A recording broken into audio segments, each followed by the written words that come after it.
দিছপুৰৰ সমীপতে মেঘালয় দুৰ্বৃত্তৰ তাণ্ডৱ বশিষ্ঠৰ সমীপৰ মেঘালয় সীমান্তৰ বৰপথাৰত দুৰ্বৃত্তই ভাঙিলে বাসগৃহ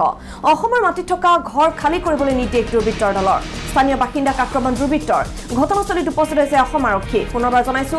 দিছপুৰৰ সমীপতে মেঘালয় দুৰ্বৃত্তৰ এবাৰ তাণ্ডৱ বশিষ্ঠৰ সমীপৰ মেঘালয় সীমান্তৰ বৰপথাৰত দুৰ্বৃত্তই ভাঙিলে বাসগৃহ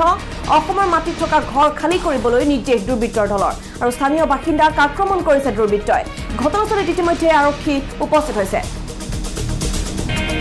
দিছপুৰৰ সমীপতে এই ঘটনা সংঘটিত হৈছে আৰু এই দৃশ্য আমি আপোনালোকক দেখুৱাইছো দুৰ্বৃত্তই তাণ্ডৱৰ সৃষ্টি কৰিছে মেঘালয় দুৰ্বৃত্তই তাণ্ডৱ সৃষ্টি কৰিছে দিছপুৰৰ সমীপতে বশিষ্ঠৰ সমীপৰ মেঘালয় সীমান্তৰ বৰপথাৰত বাসগৃহ দুৰ্বৃত্তই ভাঙিছে আৰু আমি দৃশ্য আপোনালোকক দেখুৱাইছো কিদৰে মেঘালয়ৰ দুৰ্বৃত্তই এইদৰে তাণ্ডৱৰ সৃষ্টি কৰিছে অসমৰ মাটিত থকা ঘৰ খালী কৰিবলৈ নিৰ্দেশ দিছে দুৰ্বৃত্তৰ দলে আৰু স্থানীয় বাসিন্দাকো আক্ৰমণ চলাইছে দুৰ্বৃত্তই আৰু ইতিমধ্যে ঘটনাস্থলীত উপস্থিত হৈছে অসম আৰক্ষী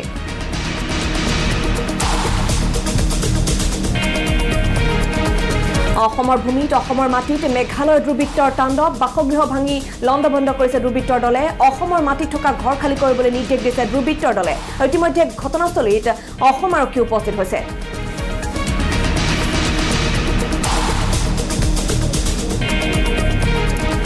আৰু এই সন্দৰ্ভত আমি অধিক খবৰ ল'বলৈ চেষ্টা কৰিম জ্যেষ্ঠ সাংবাদিক হাফিজুৰ ৰহমান এই মুহূৰ্তত আমাৰ সৈতে ফোন লাইনত সংযুক্ত হৈছে হাফিজুৰ অসমৰ মাটিত দুৰ্বৃত্তই তাণ্ডৱ সৃষ্টি কৰিছে মেঘালয় দুৰ্বৃত্তৰ এই কাণ্ড কেইবাটাও বাসগৃহ ভাঙি লণ্ডভণ্ড কৰাৰ খবৰ ইতিমধ্যে আমালৈ আহিছে আমি আপোনাৰ পৰা এই সন্দৰ্ভত অধিক জানিবলৈ বিচাৰিম হাফিজুৰ হয় চাওক মেদিনী আচলতে অসম মেঘালয়ৰ যিটো সীমান্ত সমস্যা এই সীমান্ত সমস্যাক লৈ দুয়োখন ৰাজ্যৰ চৰকাৰে আচলতে কেইবালানিও পৰ্যালোচনা বৈঠক অনুষ্ঠিত কৰিছিলে ইয়াৰে বিবাদমান অঞ্চলৰ কেইবাটাও স্থান ইতিমধ্যে তেওঁলোকে বিবাদমান যি চিনাক্ত কৰি পৰৱৰ্তী সময়ত ব্যৱস্থা গ্ৰহণ কৰি পেলাই তাৰ সমস্যা সমাধান কৰা হৈছে কিন্তু তাৰ পিছতো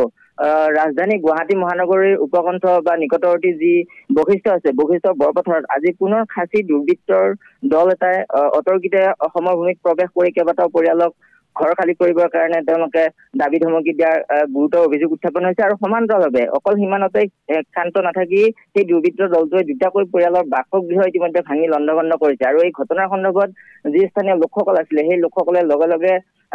বশিষ্ঠ আৰক্ষীৰ সৈতে যোগাযোগ কৰে আৰু ঘটনাস্থলীত বশিষ্ঠ আৰক্ষী উপস্থিত হৈ বৰ্তমান পৰিস্থিতি কিছু নিয়ন্ত্ৰণ কৰা বুলি জানিব পৰা গৈছে আৰু ইতিমধ্যে এই ঘটনাক লৈ সেই যি অঞ্চলবাসী অৰ্থাৎ বৰপথাৰৰ সেই লোকসকলৰ মাজত তীব্ৰ ভয় আৰু আশংকাত প্ৰস্তমান হৈ আছে কাৰণ তেওঁলোকে হাতত জাঠি জোং